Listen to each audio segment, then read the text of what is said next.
It started a few weeks ago. I found it in a small antique shop.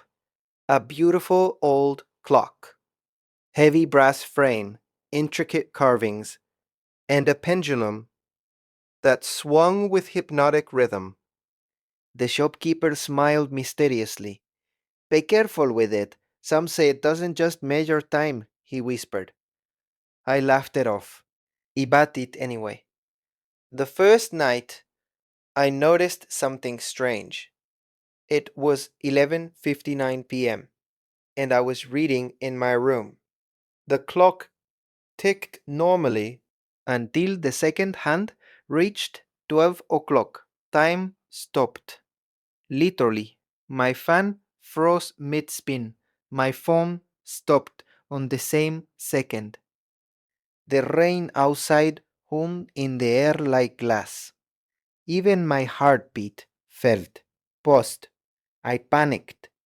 I touched the clock. The second it ticked past 12:01. Everything moved again. Normal. He thought I was dreaming. The next night, I decided to test it. I set the clock to midnight. As the second hand hit 12, time froze again. I walked through my apartment. Everything suspended. Rain hung motionless outside. My cat frozen mid leap. A glass of water hovering in the air. I could move. I could breathe. But the world was paused. At first, it felt incredible. Freedom, power, alone in a frozen world. I could explore places, sneak into stores, walk on streets without anyone noticing. No consequences, no rules. But soon the feeling changed.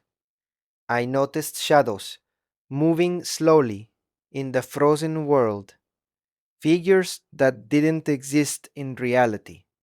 They weren't human, some hunched, thin, stretching unnaturally, others like mist swirling toward me. And every time I blinked closer, the whispers started, soft, barely audible. Why are you here? Time is not yours. I realized they were the trapped echoes of people who had misused the clock before me, or worse, people who had vanished into it. It tried stopping. I reset the clock, but at 12 o'clock, time froze again, and the whispers grew louder. We are waiting forever. The next night, I noticed something terrifying. When time was frozen, I could see things in the periphery. Rooms E had never entered, doors that shouldn't exist, windows showing landscapes that weren't real, and shadows always watching. One figure, taller than the rest, slowly turned toward me and smiled. A smile that stretched unnaturally, revealing too many teeth. I tried leaving the apartment.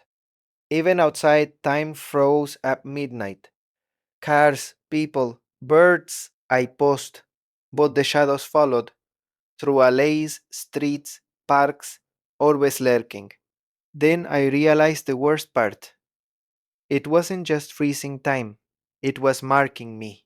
Every time I used the clock, every frozen night, a shadow would latch onto me. Not physically, but mentally. I could feel them inside my thoughts, watching, waiting, learning. He stopped using the clock, or tried to, but at 12 o'clock it ticked anyway. The shadows appeared in my room, whispers screaming my secrets, my fears, my regrets. You can never leave. You belong to time now. I ran. I smashed the clock. Pieces flew everywhere. For one night, it seemed gone. Time moved normally. I slept. And then I woke up. The second hand of my broken clock ticking, alone in the darkness, whispering, 12 o'clock comes for you. Now, every night at midnight, I feel it. Time slowing. the shadows stretching. And I know the clock isn't just a clock, it's a trap, a prison, a present, a predator.